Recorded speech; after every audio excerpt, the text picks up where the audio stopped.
warahmatullahi wabarakatuh. Ila hadratin Nabil Mustafa Rasulullah sallallahu alaihi wasallam wa ala alihi wa azwajihi wa dzurriyyatihi wa qurrabatihi wa ali baitihi wa ashabil kiram wa ila jami'il anbiya wal mursalin wal awliya wasyuhada wassalihin wat tabi'ina salihin ila yaumiddin wa ila abaina wa ummatina wa azdatina wa masyayikhina wa auladina wa azwajina wa dzurriyyatina wa ahli baitina wa jami'i man tabi'ana khususan jami'il arwah fi hadil majlis wa ghairuhum lahumul fatihah.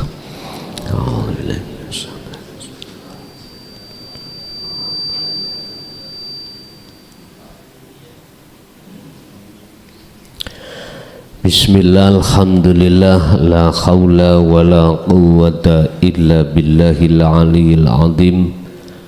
Asyhadu an la ilaha illallah wa asyhadu anna muhammadan abduhu wa rasuluh. Allahumma salli wa sallim wa barik alaihi wa ala alihi wa ashabihi ajma'in, amma ba'd. Hadratil muhtaramin, dumateng para mbah yai, asatid wa asatidah, tokoh masyarakat, tokoh agama sewilayah Kabupaten Gresik, khususnya Kecamatan Menganti, Desa Beton, jamaah ingkang rawuh di majelis maupun di rumah, kulluhum ajmain rahimakumullah. Alhamdulillah, tiada kata yang paling pantas kami ucapkan dalam kesempatan malam hari ini. Rasa syukur kami terhadap Allah ingkang sampun minanggihake mempertemukan dan mengumpulkan satu majelis taklim muta'alim yang untuk malam hari ini kami akan membahas keadaan aslinya manusia di zaman akhir ini,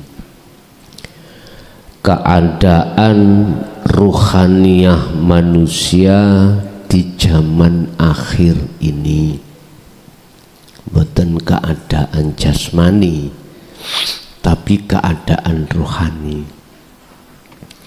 Kalau keadaan jasmani itu diterangkan di dalam hukum syariah, kalau keadaan rohani diterangkan di dalam hukum hakikat. Bagaimana keadaan rohani atau hati para manusia? Saya tidak berbicara hanya di ruang lingkup umat Islam aja, tidak, tetapi masuk di dalam seluruh umat manusia, sehingga asbabun nuzul ayat 16 surat Al-Ankabut, inilah sebab-sebab diturunkan ayat ini, karena keadaan ruhaniyah manusia sama menyembah selain yang ahad, sama menyembah selain yang ahad. Islam sampun mengajarkan kita tentang kedudukan Allah di dalam surah Al-Ikhlas, Qul huwallahu ahad. Keesaan di dalam ketuhanan Allah itu di dalam tubuh umat Islam sudah jelas. Cuman banyak di antara kita itu terganjal dengan sesuatu, akhirnya ruhaniyah ini belum bisa mengahadkan Allah. Berarti lawan kata ahad banyak, Pak. Nek ahad iku tunggal, lawan kata ahad berarti banyak. Artinya gini, kita sebagai umat manusia Tuhannya itu masih banyak, masih banyak. Buktinya apa? Kalau Tuhan kita itu banyak, ini tolong jangan salah faham. Kita memandang dari hukum hakikat bukan syariat. Akan terlihat, akan kita temukan keadaan rohaniyah kita yang sebenarnya, yang sementara ini masih menyembah banyak Tuhan yang kita anggap Tuhan, padahal itu bukan Tuhan. Piye, gimana caranya bisa mendeteksi? Ngeten Pak, kalau kita umat Islam khususnya berhenti di pendidikan tauhid la ilaha illallah dan huwa, mboten saged terdeteksi.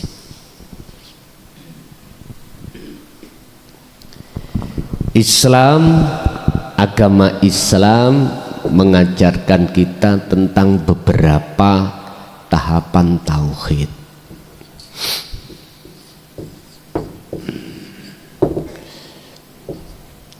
Pertama, kita diajarkan di dalam hukum syariat la ilaha illallah.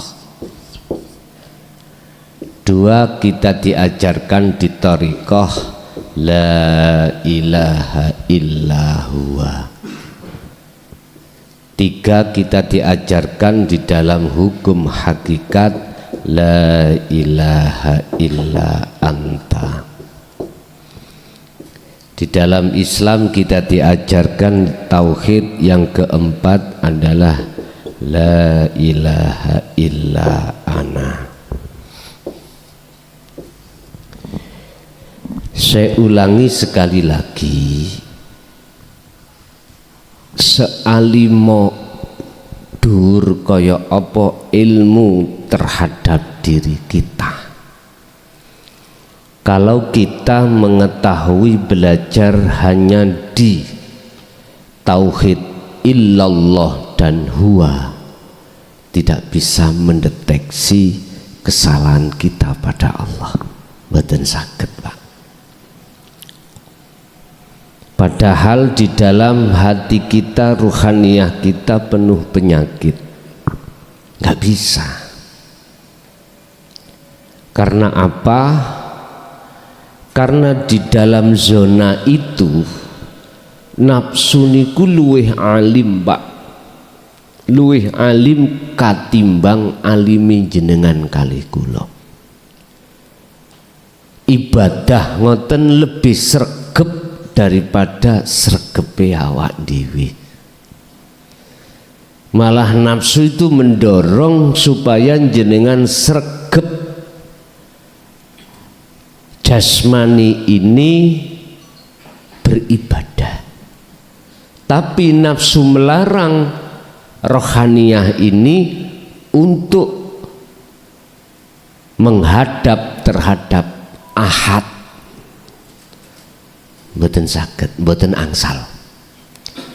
Jasmani kita malah didorong oleh nafsu dalam diri kita untuk jasmani melakukan amal ibadah-ibadah baik secara murni maupun tidak murni, mahdhuf atau ghairu mahdhuf. Nafsu mendorong.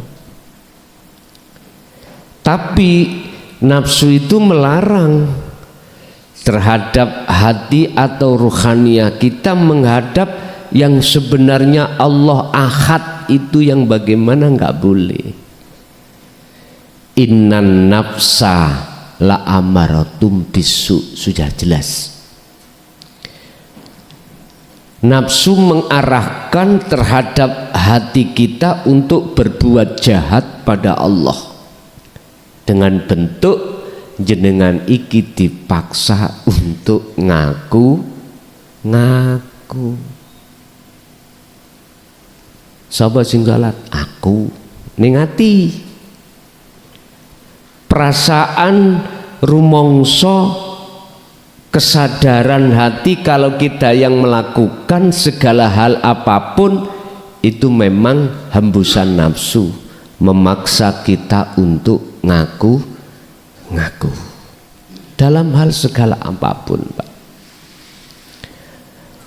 Intinya tidak hanya kita dipaksa nafsu untuk ngaku-ngaku segala apa tindakan dalam diri kita, pun juga nafsu itu mendorong terhadap hati kita untuk mengatakan yang melakukan di luar diri kita itu makhluk. Itu memang halusnya nafsu. Jadi dipaksa hati kita untuk beriman, untuk memunculkan satu kesadaran bahwasanya yang melakukan itu makhluk. Padahal itu baju Allah. Nantilah Pak, kalau kita itu sudah masuk dalam jebakan itu, kejadian apapun manakala tidak sesuai dengan nafsu hati jenengan, mesti amarah. Paling tidak ganjel, ningati ganjel. Seperti itu. Lah inilah keadaan ruhaniyah umat manusia pada umumnya. Tinggal kita itu merasa memiliki apa. Kalau saya merasa memiliki si A, si B, si C itu adalah istriku, berarti aku menyembah Allah bernama orang perempuan. Ini pandangan hukum hakikat, bukan syariat. Mesti jatuhnya hatiku itu ada di situ, Pak. Apapun itu bentuknya, siapapun kita manusia, tidak cukup yang namanya nafsu itu mendorong untuk merasa memiliki, merasa bisa melakukan, akan tetapi juga nafsu itu akan mencegah wa yasudduna an sabilillah, mencegah rohaniyah kita manakala tinggalkan itu. Maksudnya tinggalkan ya apa? Meninggalkan rasa rumongso, keakuan diri yang melakukan, yang memiliki, yang bisa ini, bisa itu. Ketika kita meninggalkan secara rohaniyah ini, nafsu gak ridho. Wa yasudduna, dan mereka itu menghalang-halangi. Ansabilillah, menghalang-halangi ruhaniyah jenengan ajengi marek madep berjalan di atas jalan Allah. Intinya mboten angsal jenengan naik ke tauhid anta wa ana, mboten angsal. Tidak boleh, Pak. Anta itu posisi hati jenengan sudah merasa bahwasanya Allah itu dekat. Tidak ada Tuhan yang wajib disembah illa anta, kecuali jenengan. Engkau itu berarti ngajeng jenengan. Bahasa omong-omongan, Pak, nek sudah mengatakan anta, kamu, berarti di depan kita. Kalau bahasa omong-omongan huwa, jauh, Pak. Makanya jangan heran mesti dulu kita mengatakan Allah di mana? Di atas sana, di atas ars. Mesti nduding. Apa sing jari sing ngecet lom? Mesti nduding ndukur. Gak mungkin ngeten. Apa jari Allah iki? Mboten mungkin. karena kita masih di huwa. Apalagi illallah nama, niku tambah jauh niku. Lah Bapak Ibu, memang itu proses. Kita di syariat proses, sebab asalnya jenengan iki adalah agamanya tauhid, agama jenengan iku ahad, asal mula agama umat manusia. Asal ruhaniyah jenengan ini adalah fitrah Pak. Mana zona, di zona manalah, di zona mana kita dikatakan fitrah ruhaniyah ini? Saat jenengan wonten nukot goib, saat jenengan ini masih disebut sebagai Nur Muhammad, di mana itu secara fisik di dalam nukot goibiku, di dalam nutfah niki. Nutfah itu mani nikilah yang kula sebut nukot goib wonten mriki. Dikatakan murni agama sampean iku asalnya tauhid. Tauhid iku ahad. Ahad itu piye? Tidak ada yang lain. Jadi jenengan iki hanya menyembah pada nek cara bahasa Islam hanya Allah. Selain Allah tidak ada. Alastu birabbikum qalu bala syahidna. Betul, saya cuman menyembah, memuja, memuji, bercinta terhadap engkau. Bahasanya qalu bala syahidna, estunggih. Akhirnya berjalannya waktu, kita masuk akil balik, kedatangan ilmu Pak. Ilmu tentang dunia, ilmu tentang la ilaha illallah, la ilaha illahu. Terpecahlah kita. Makanya jangan heran thariqah niku wadah A sampai Z terpecah-pecah. Ngapunten nikang kathah di syariat madhab terpecah-pecah karena ilmu tadi. Sehingga dengan khilafnya tersebut, tubuh umat manusia ini saling menyalahkan satu dengan yang lain. Ini belum kembali ke dinu tauhid loh ya, belum kembali ke agama yang tunggal. Mesti saling mengklaim bahwasannya dirinya yang benar, orang lain kurang benar.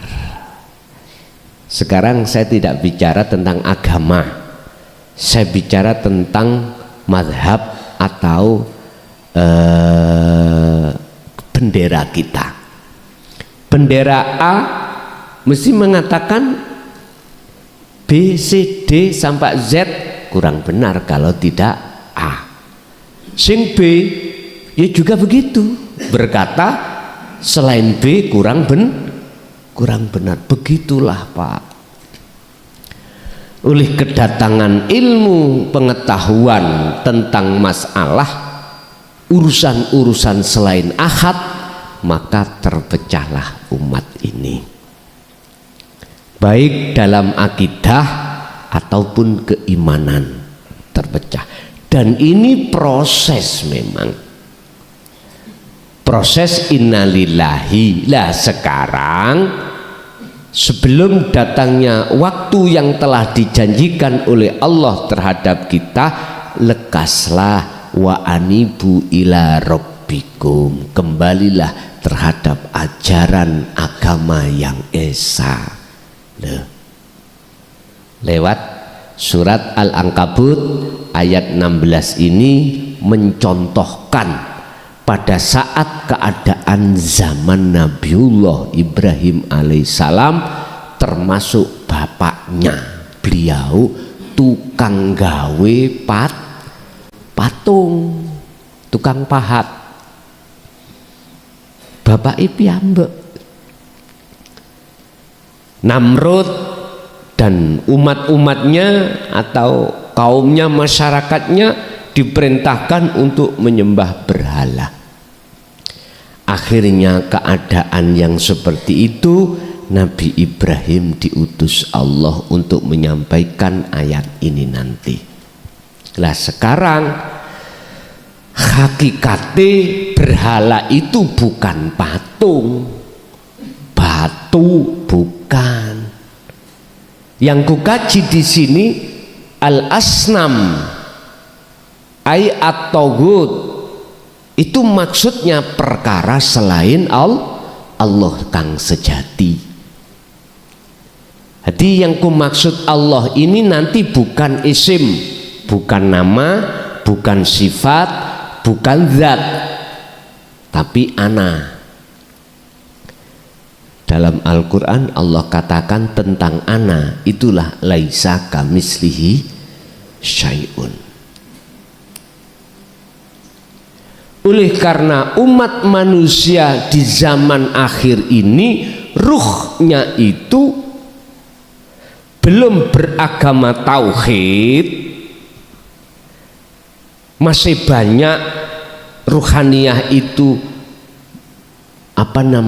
menyembah selain daripada Allah yang sebenarnya, maka perlu kami sampaikan lewat mimbar media yang ada di Gresik, khususnya di wilayah Menganti Beton, surat Al-Ankabut ayat 16. Dos pundi niku?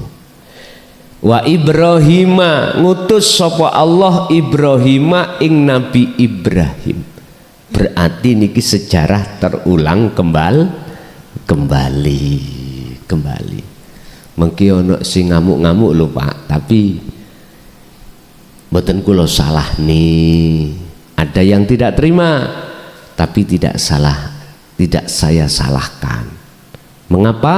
Karena semua manusia itu ada prosesnya masing-masing. Ayat ini khusus kanggo untuk jenengan yang sudah naik pada tauhid anta, sekaligus mengingatkan terhadap kita yang masih di illallah dan illahuwa.